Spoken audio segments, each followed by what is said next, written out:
Es un placer saludarte, Fabián. Estamos aquí con parte del público en el Salón Azul de la Facultad y otra parte allí en el aula Zoom. Bueno, para quienes no lo conocen, presento a Fabián Salvioli. Fabián Salvioli es profesor honorario de la Universidad Nacional de La Pampa. Ha sido además profesor titular de Derecho Internacional Público aquí. Es director de la Maestría de Derechos Humanos de la Universidad Nacional de La Plata, es docente de Derechos Humanos en la Universidad Nacional de La Plata. No le gustan mucho las presentaciones extensas, pero es además un amigo de la casa. En realidad, esta es su casa también. Así que es un placer presentarlo. Hoy están al frente de la relatoría por la verdad justicia transicional. Y bueno, que tiene todo ese título larguísimo que hemos compartido en el programa de la actividad. Bueno, es un placer, Fabián, que estés aquí y compartiendo este momento con nosotros.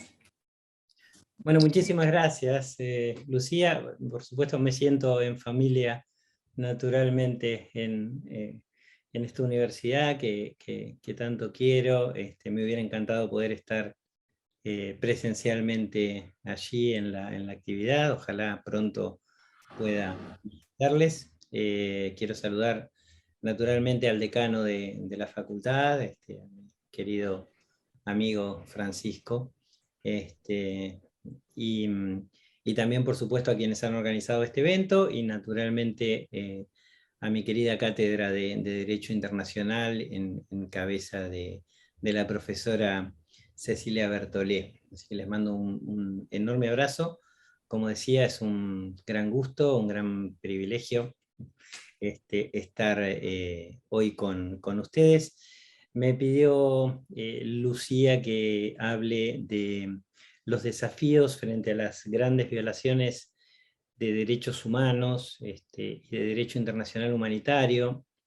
Y es por supuesto un tema indudablemente actual, ¿verdad? Digamos, con los sucesos que están aconteciendo, que están ocurriendo allí en el corazón de Europa y que deberían preocuparnos realmente. Digamos,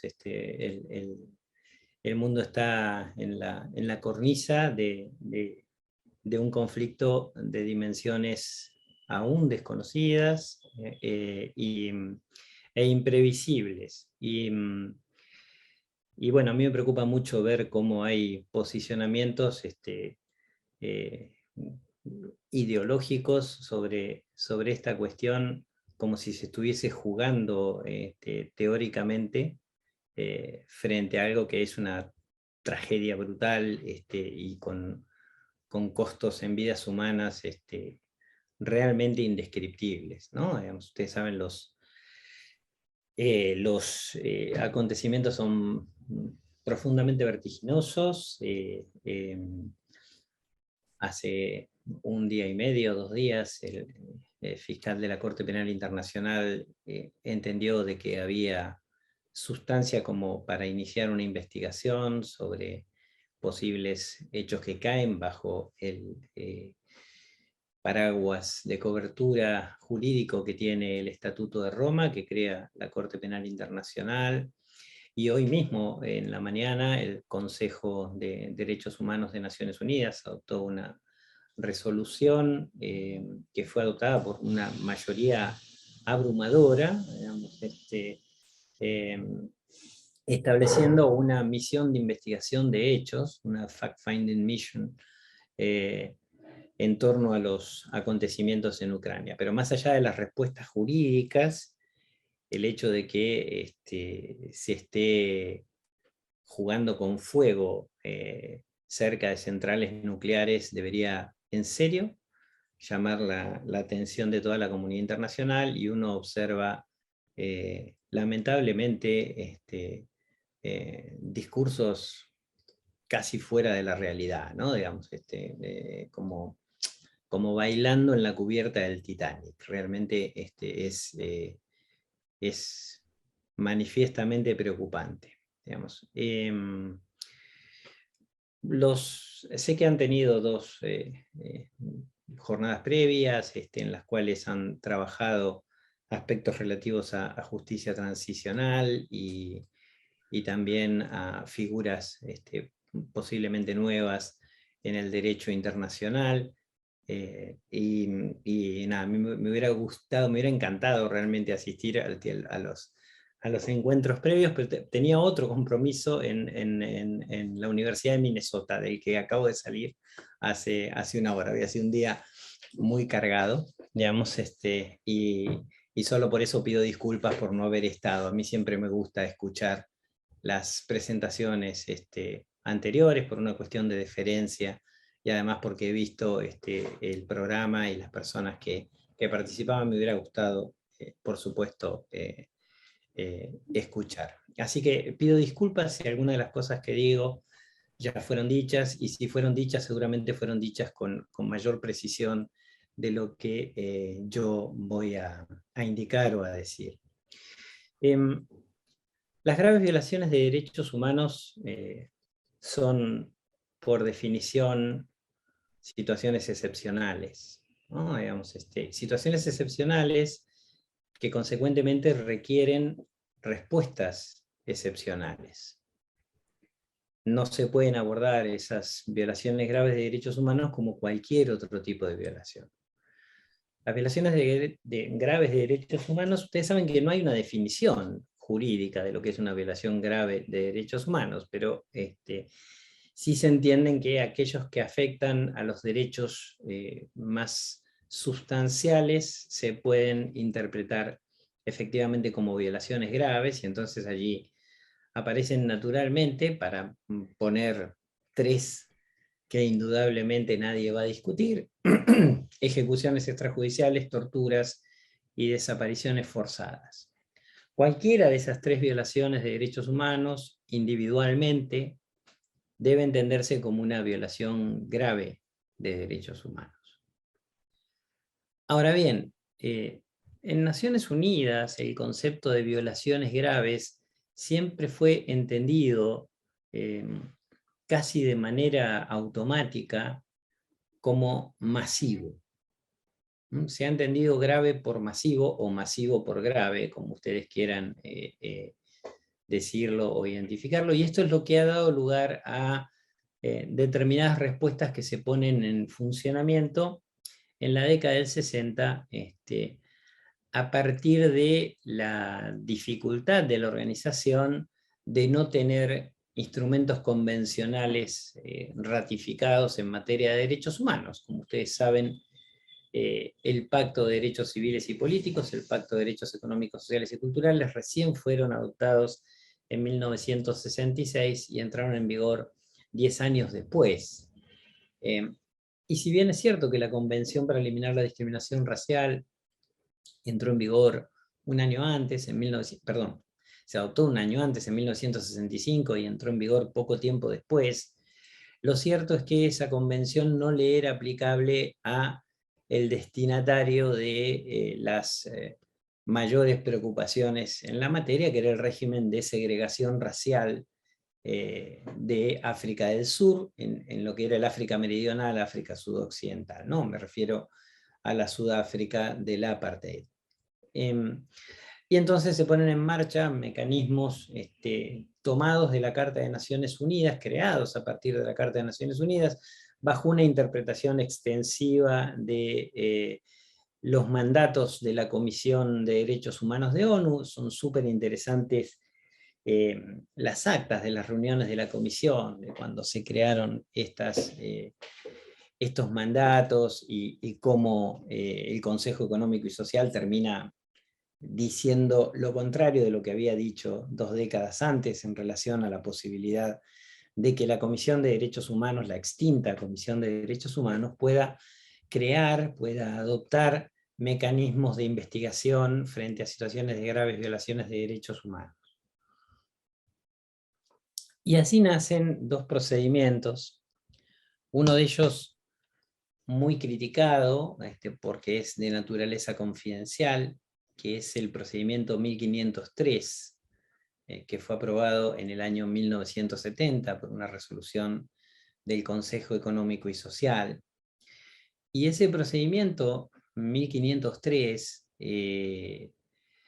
se llevó adelante de una manera muy compleja adentro de la Comisión de Derechos Humanos. ¿Por qué? Porque allí los debates eran absolutamente descarnados en el sentido de que no había que hablar para la tribuna. Es decir, los estados podían ser realmente descarnados, esos debates eran privados y no salían a la luz porque el procedimiento era confidencial. Y esto naturalmente generó que el tratamiento de las situaciones de violaciones graves de derechos humanos, que es el tema que me toca abordar actualmente, se diera cruzado por la Guerra Fría, el debate ideológico. Y en ese sentido vale recordar dos cuestiones muy importantes. El primero de ellos, o la primera de ellas, tiene que ver con la decisión de la Comisión de Derechos Humanos de Naciones Unidas de tratar públicamente, ya no de manera privada, la situación de derechos humanos en Chile. Como ustedes saben, el 11 de septiembre del año 1973 se da el brutal golpe de Estado contra la República de Chile, digamos, derrocando a Salvador Allende y llevando al poder a uno de los dictadores más sangrientos que ha tenido el continente, que fue Augusto Pinochet. Naciones Unidas da una respuesta adecuada frente a esa situación, pero lo hace porque Chile no tenía quien sostenga políticamente a su situación. Sin embargo, otros países con situaciones iguales o peores no corrieron la misma suerte. Paraguay, por ejemplo, fue sometido durante una buena cantidad de años, fue el país que más años estuvo bajo procedimiento, pero el procedimiento fue el confidencial, el procedimiento 1503. Y tuvo el blindaje fundamentalmente de las dictaduras del Cono Sur, que temían que si Paraguay iba a parar al procedimiento público, podían correr la misma suerte. Me estoy refiriendo fundamentalmente a Uruguay y a Argentina, y un poco más tarde a Brasil, que fueron las espadas que defendieron dentro de la Comisión de Derechos Humanos de Naciones Unidas a la dictadura uruguaya.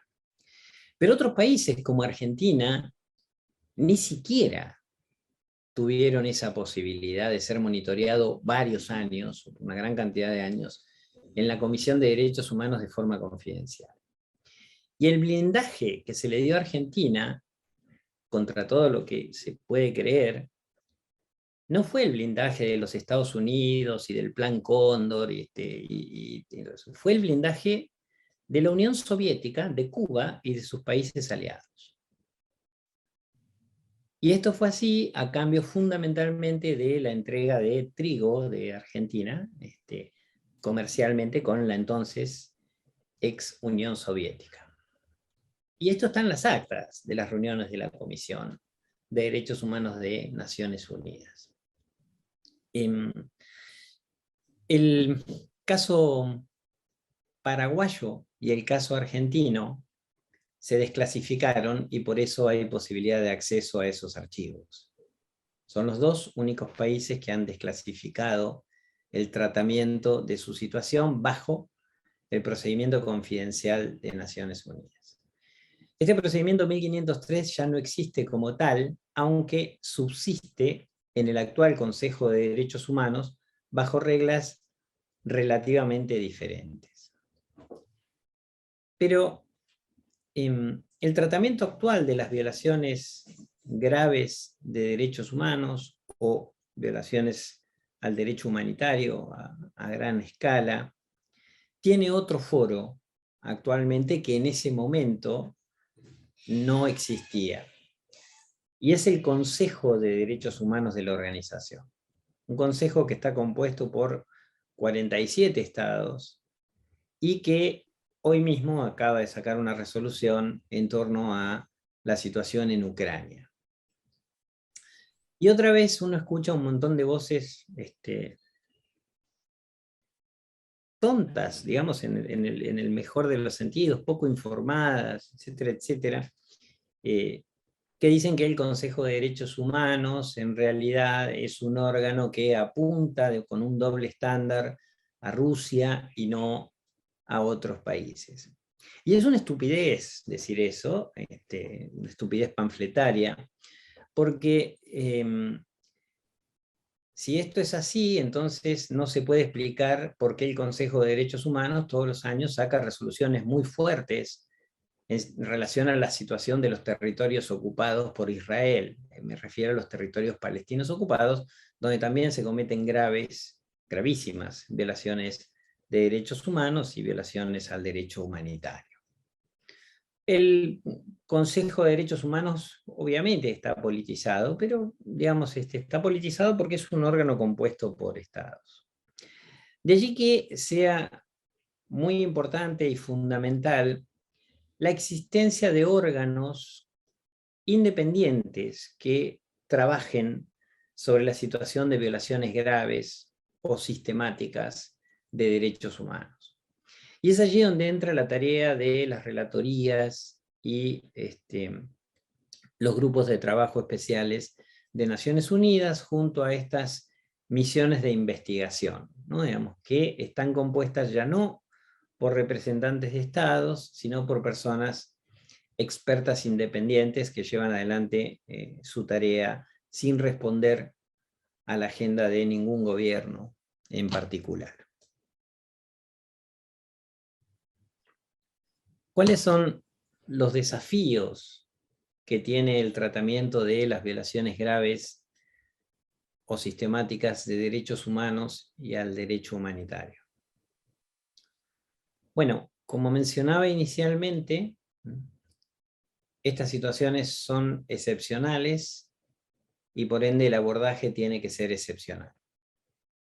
Quizás alguien pueda pensar de que estoy tirando agua hacia mi propio mandato, pero el mandato si lleva por nombre, el abordaje de violaciones graves y sistemáticas de derechos humanos y al derecho humanitario, así que no tengo manera de escapar hablar del mandato que actualmente está a mi cargo en ese sentido. Y yo me he dado cuenta que si no se hace un abordaje holístico de esas cuestiones, si no se trabaja en los 5 pilares identificados, que son un proceso de verdad, la rendición de cuentas, accountability para las personas que cometen esos crímenes, reparaciones que sean integrales, que satisfagan de manera integral los derechos de las víctimas, medidas eficaces para la no repetición de los hechos, que tienen que ver con reforma institucional, proceso de vetting, es decir, de poner fuera de los lugares públicos a aquellas personas que han estado involucradas de manera directa o indirecta en violaciones de derechos humanos o al derecho humanitario. Y finalmente, procedimientos de memoria. Si todo eso no va en conjunto, el proceso falla. El proceso falla. Históricamente, el trabajo de rendición de cuentas ha sido el más difícil y lo sigue siendo. En ese sentido, yo el año pasado presenté un informe sobre perseguir y juzgar a las personas que han cometido estos crímenes en cualquier lugar del mundo. Pero la experiencia muestra de que es allí donde hay mayores dificultades. Leyes de impunidad o impunidad de hecho directamente, o falta de voluntad política porque hay involucramiento de quienes están en el poder con las violaciones cometidas, como puede ser el caso de Sri Lanka, para mencionar un país, o resistencias fuertes en el poder judicial, como puede ser el caso de España en este momento, que es allí donde rebotan todos los intentos de juzgar o condenar a personas responsables de los crímenes cometidos durante el franquismo, o inviabilidad material, digamos, en algunos países que tienen poca estructura y poco apoyo también de la comunidad internacional, o que han visto involucradas en la comisión de crímenes graves a muchísima gente, como es el caso de Ruanda. Ustedes saben que en el genocidio de Ruanda han participado muchísimas personas, y entonces la posibilidad de juzgar a todas esas personas se hace complejo a través de los tribunales ordinarios, y si no se hacen tribunales ordinarios, el establecimiento de tribunales especiales puede generar violaciones al debido proceso, y entonces todo esto requiere naturalmente tenerlo en cuenta para abordarlo de forma directa. Y bajo esta lógica es que se decidió crear la Corte Penal Internacional.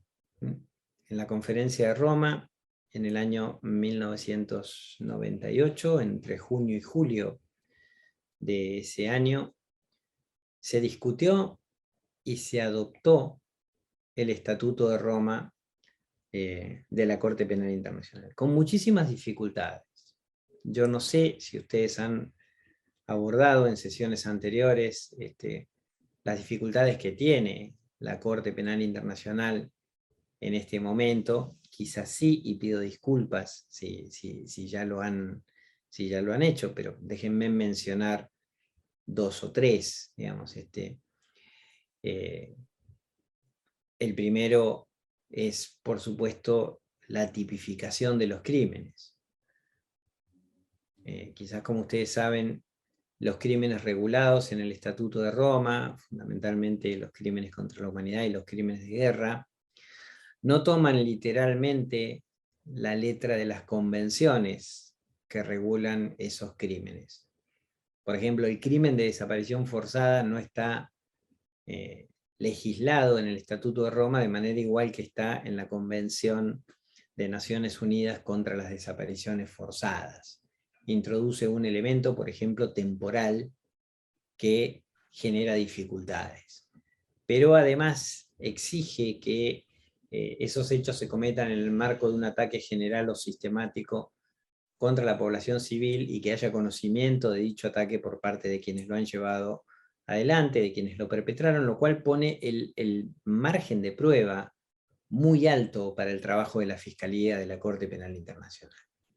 Y lo mismo pasa con los crímenes de guerra, que hablan de tienen que ser parte de una política o plan, cuando ustedes también conocen los convenios de Ginebra de 1949 y los protocolos adicionales de 1977, que son los que regulan la temática de los crímenes de guerra, no exigen que esos crímenes sean cometidos a gran escala ni nada por el estilo. Basta un hecho para que así sea tildado de crimen de guerra.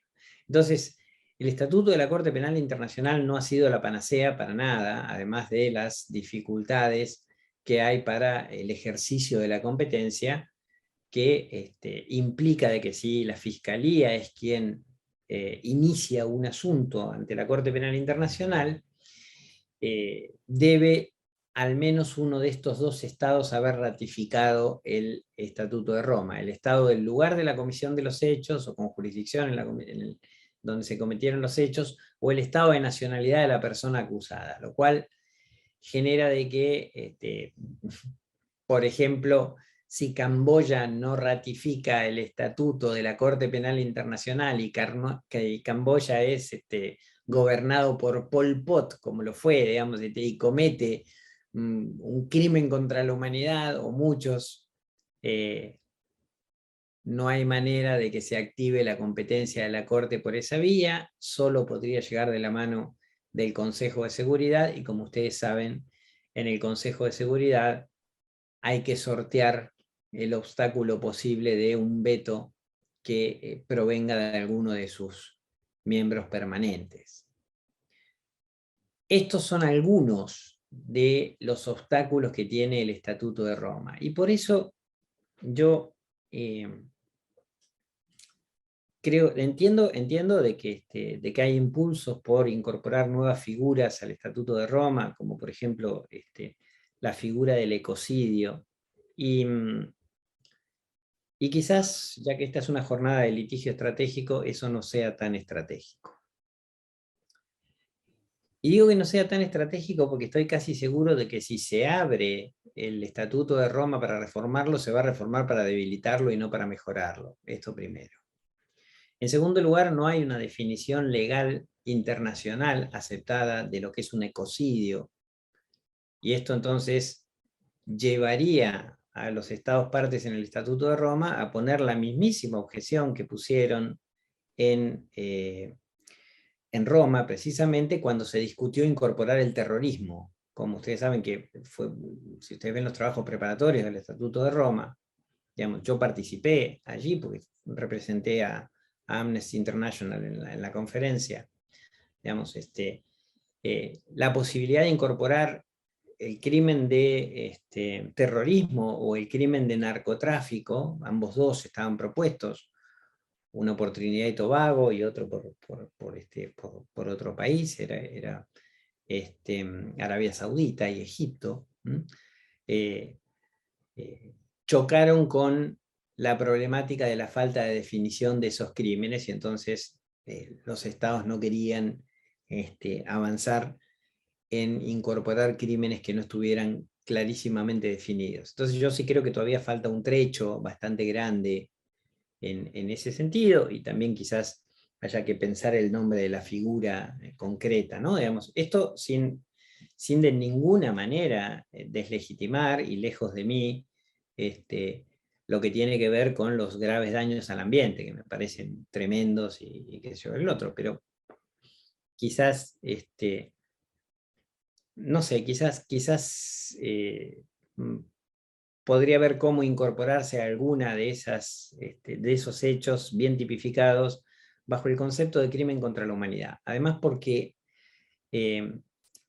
asemejarlo al margen de prueba que tiene el genocidio, ustedes saben que aunque se han cometido una gran cantidad de genocidios, es muy difícil probar el elemento volitivo. Digamos, es decir, la voluntad expresa de. Y este es otro serio problema. Por eso la figura de crímenes contra la humanidad suele ser como más factible para hacer justicia y para lograr lo que finalmente queremos, y es que estos hechos no queden impunes, más que consagrarlos con tal nombre o con tal otro o con tal otro. Pero en todo caso, digamos, volviendo al eje de lo que estaba exponiendo, digamos, el hacer justicia frente a las personas que han cometido los más graves hechos es todavía probablemente el desafío más grande que existe. Yo mencionaba la importancia y la necesidad de trabajar en paralelo con los 5 pilares de la justicia transicional. Y voy a poner otro ejemplo, digamos. Si hay un lugar donde ha habido efectivamente juzgamiento de personas que han cometido hechos de genocidio o crímenes contra la humanidad o crímenes de guerra, fundamentalmente crímenes de guerra, es en la ex Yugoslavia, ¿no? Básicamente por la creación del Tribunal Penal para la ex Yugoslavia, pero por el trabajo menos conocido que llevan adelante las chambers, ¿no? Las cámaras que funcionan como mecanismos residuales del Tribunal Penal para la ex Yugoslavia en los diferentes países. No se puede hablar de justicia plena, para nada, hay dificultades. Ustedes pueden ver en ese sentido mi informe sobre las visitas a Croacia que hice hacia fines del año pasado, y este año pienso visitar Serbia y Kosovo. Es decir, yo ahí identifico, por supuesto, dificultades en relación a accountability, a la rendición de cuentas, digamos, pero indudablemente ha habido importantísimos avances en el juzgamiento y sanción de las personas responsables de esos crímenes. Sin embargo, la retórica nacionalista es hoy una realidad brutal en la ex Yugoslavia.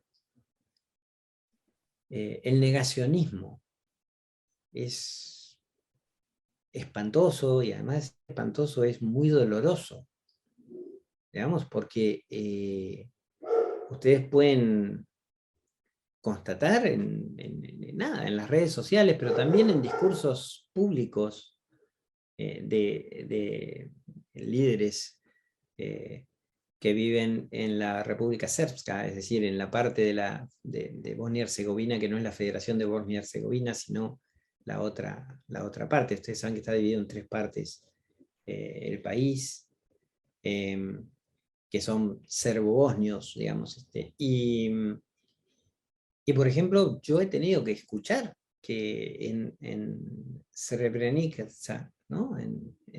Donde se cometió el genocidio, las tumbas no tienen huesos humanos, que son de animales o que están vacíos.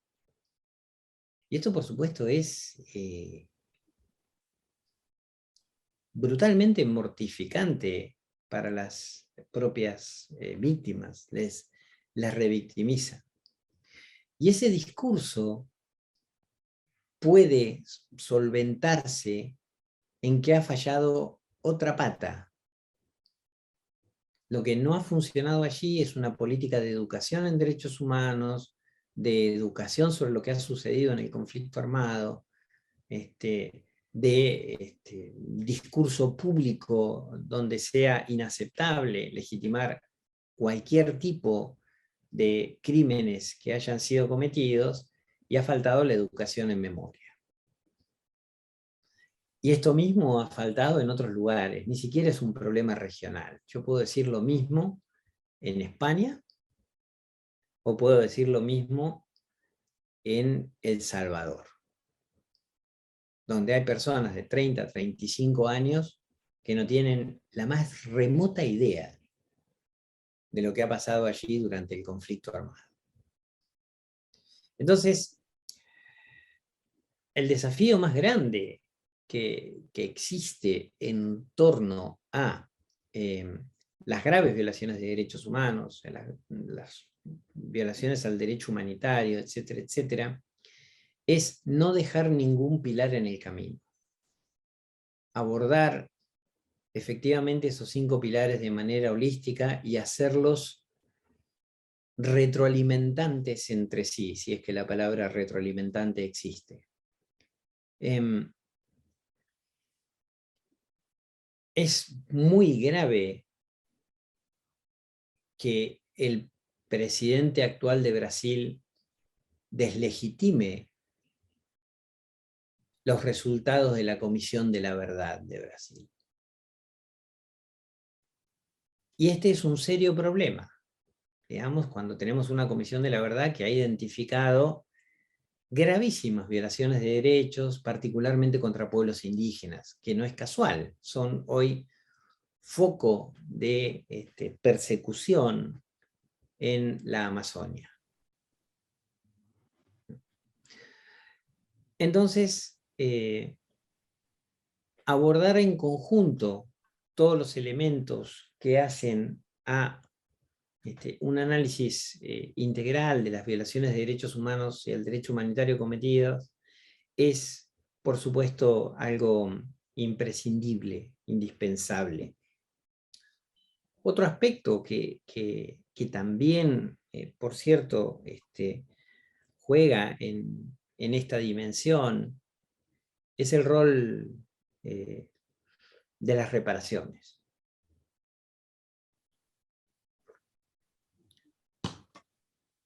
Guatemala es el país en el cual probablemente la comunidad internacional más ha invertido recursos. Y estamos hablando de cientos de millones de dólares. Y las víctimas no han recibido nada. Nada. Uno va a la región del Quiché o a otros espacios, fundamentalmente de comunidades mayas, y la situación de las víctimas no es igual, es peor que la que existía hace 4 décadas. Y entonces aquí también hay una responsabilidad que interpela a la propia comunidad internacional y que interpela, por supuesto, a quienes van con la bandera de la justicia transicional a distintos países. Si hay algo que priorizar a través del abordaje de las graves y sistemáticas violaciones de derechos humanos, son los derechos de las víctimas. Si bien el daño es irreparable, las medidas de reparación se tienen que adoptar y tienen que ser prioritarias a ninguna otra cosa. Con base, por supuesto, en criterios lógicos de identificación de víctimas, en procesos que no revictimicen a las víctimas, con comisiones de la verdad que sean fiables, seguras, empáticas, dotadas de profesionales con experticia, para que no sea retraumatizante presentarse ante las comisiones de la verdad. Con personas con experticia en género. Digamos, mi último informe sobre género en procesos de justicia transicional establece también algunas líneas que pueden ser interesantes en ese sentido. Yo les invito, por supuesto, a verlos si les interesa. Es decir, los desafíos frente a las violaciones graves, sistemáticas de derechos humanos, son los mismos que había hace 50 años. Son los mismos que había hace 70 años. Los desafíos son los mismos. Lo que hoy hay es un camino institucional recorrido y relativamente ganado. Yo creo que ya no es discutible solo por las voces bien pagas al servicio de estados, tirios y troyanos, porque cuando hay que quitarle eficacia al derecho internacional, les aseguro que la división ideológica no existe, las grandes potencias van todas para el mismo lado.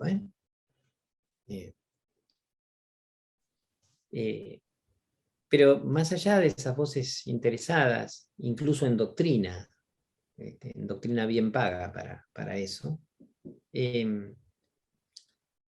a mí me parece que hay un bagaje en el derecho internacional de la persona humana ya lo suficientemente establecido.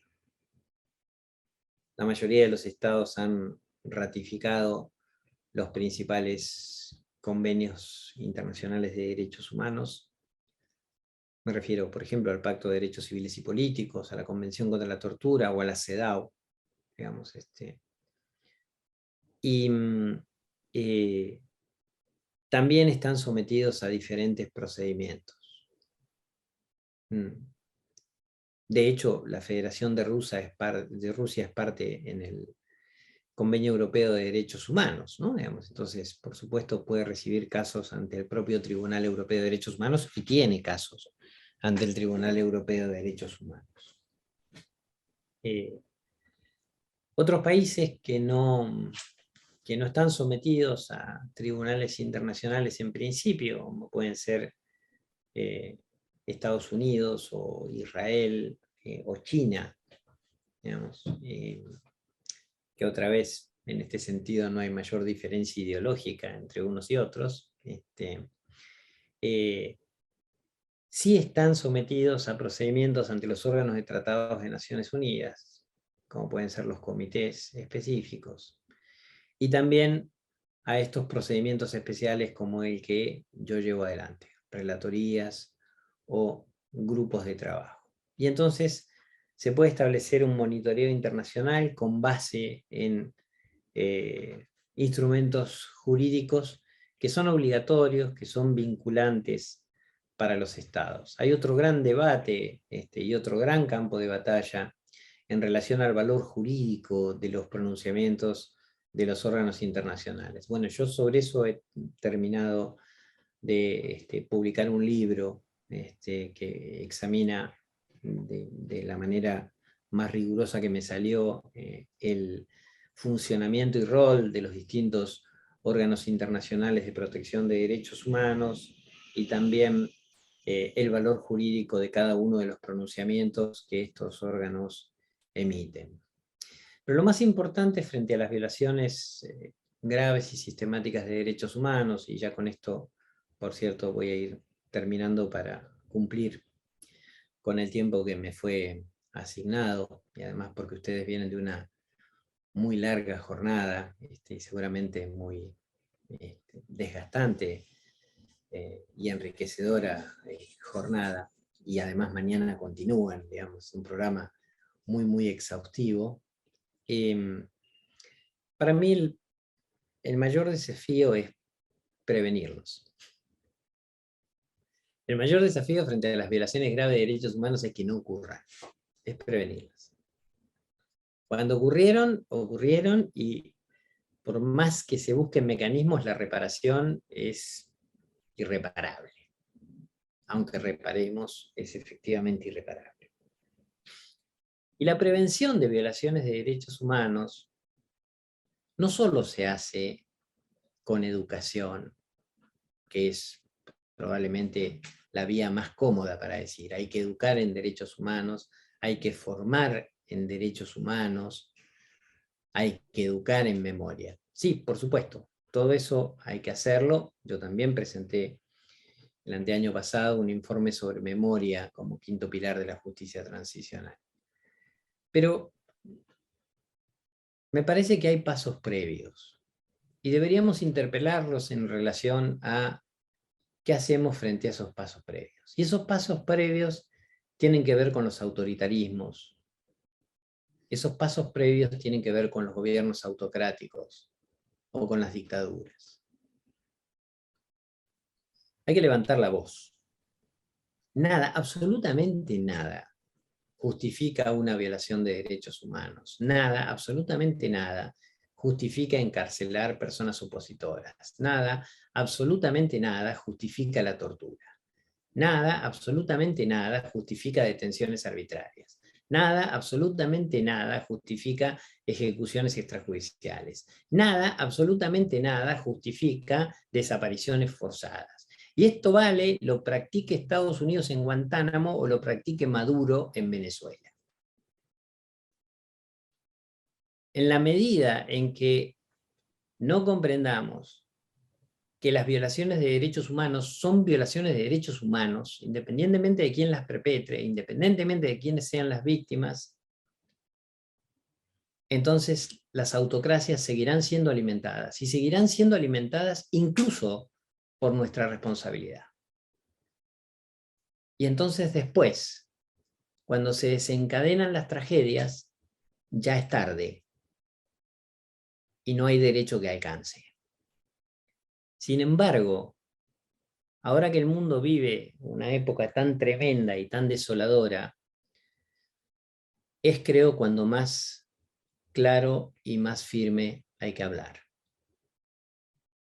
Es el momento en el cual el discurso de derechos humanos debe estar más presente que nunca, y es en el que se deben tomar todas las medidas que estén a nuestro alcance y en el lugar que tengamos, sin peros y sin excusas.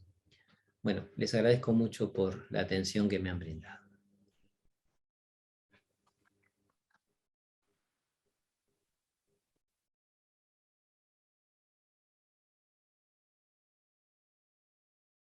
No, Fabián, vamos a abrir ahora un momento para las preguntas. No sé si alguien aquí en la sala tiene un chat. Sí.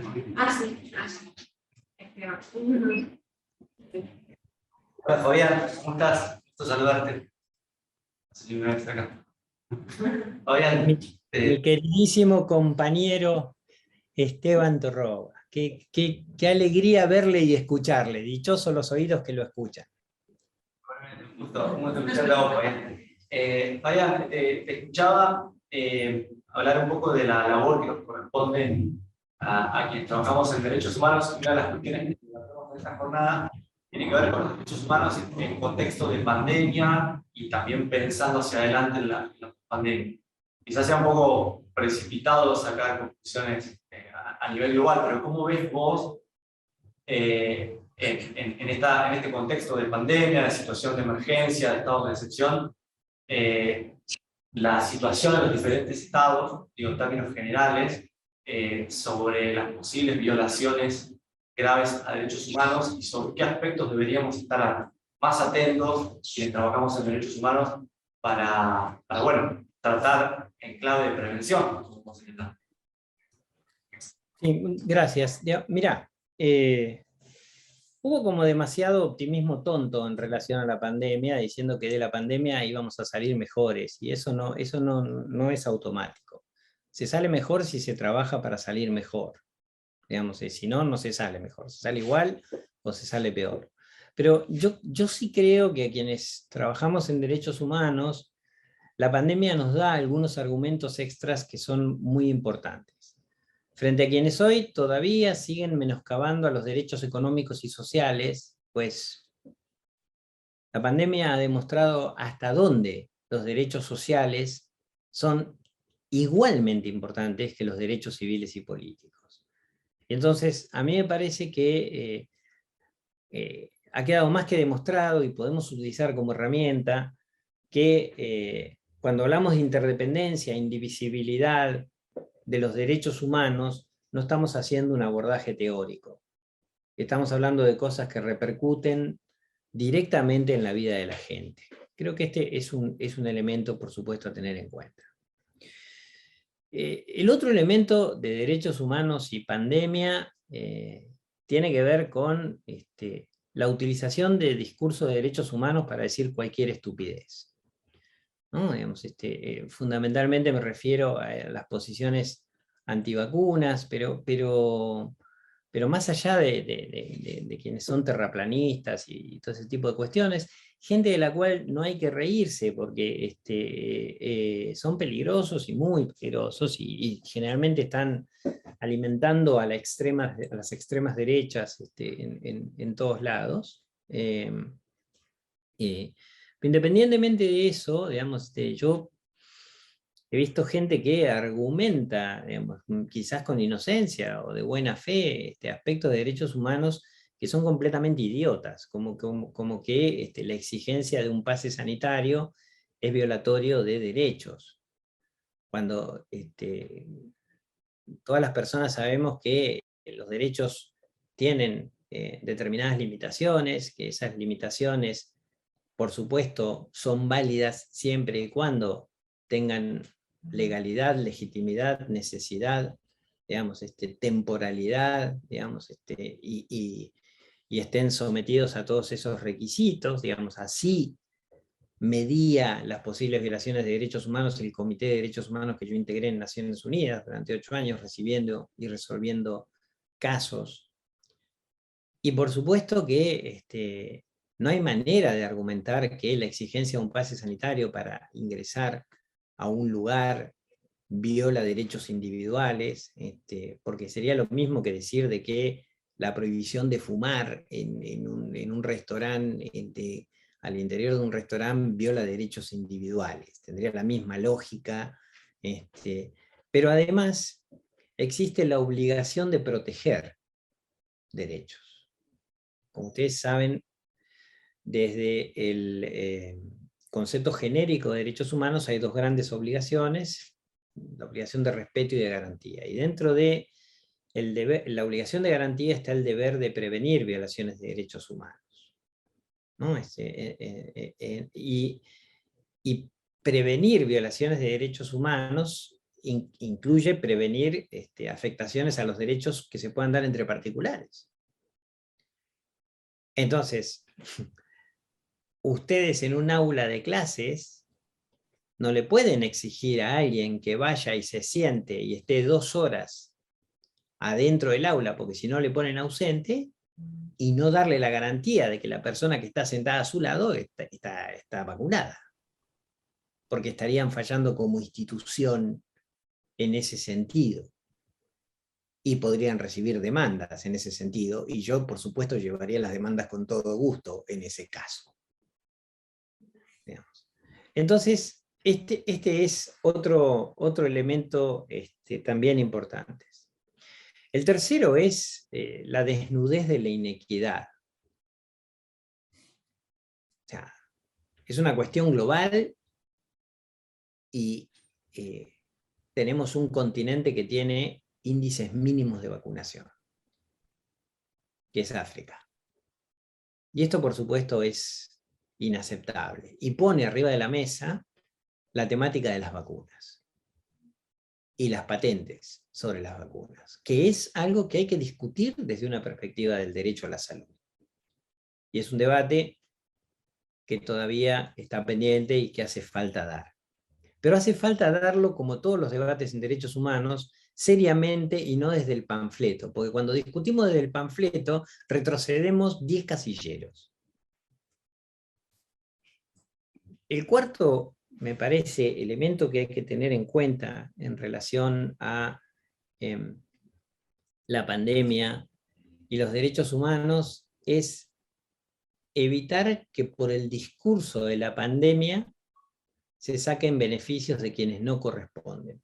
Como ustedes saben, uno de los problemas más grandes en nuestros países es el hacinamiento carcelario.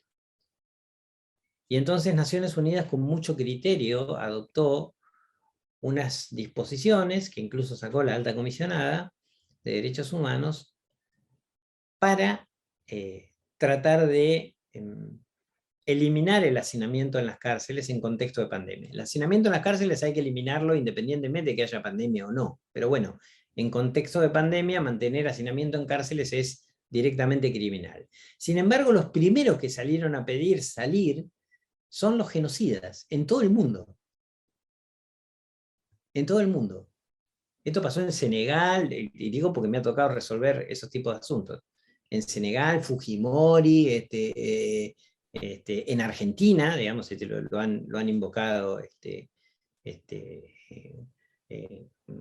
algunos criminales de lesa humanidad. Entonces, bueno, yo saqué unas directrices, digamos, indicando por qué no era factible que las personas que están condenadas por crímenes contra la humanidad o crímenes de guerra se beneficien de ese tipo de salidas. Pero el fundamento de eso no es porque son malos y son los peores y se tienen que pudrir y morir en la cárcel. El fundamento intentó ser un poquito más elaborado. Y se basa en lo siguiente.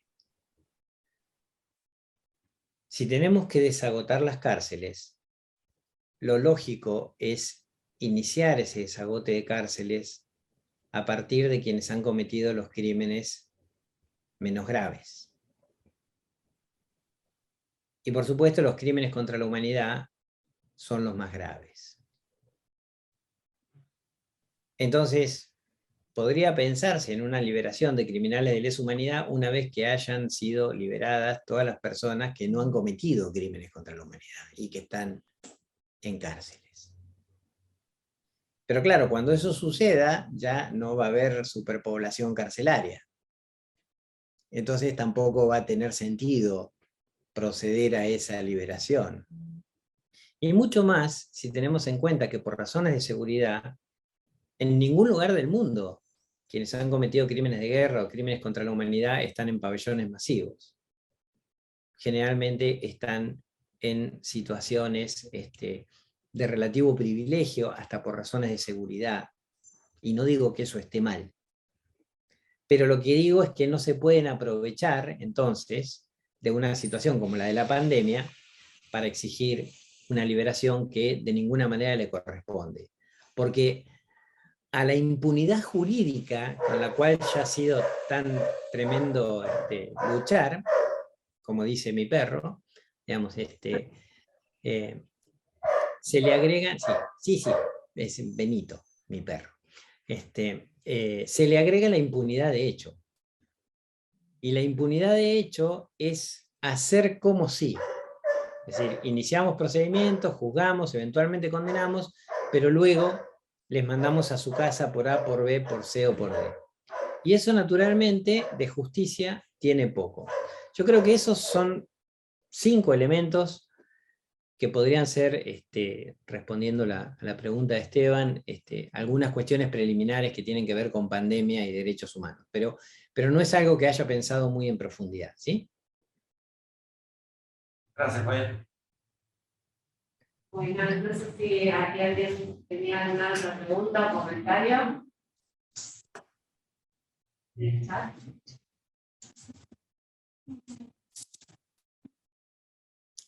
La gente está agotada, Lucía. Yo creo que hay que finalizar rápidamente, que todo el mundo se vaya a descansar, digamos, Bueno, qué bueno verte. Es siempre un momento muy lindo escucharte y verte aunque sea a través de la pantalla.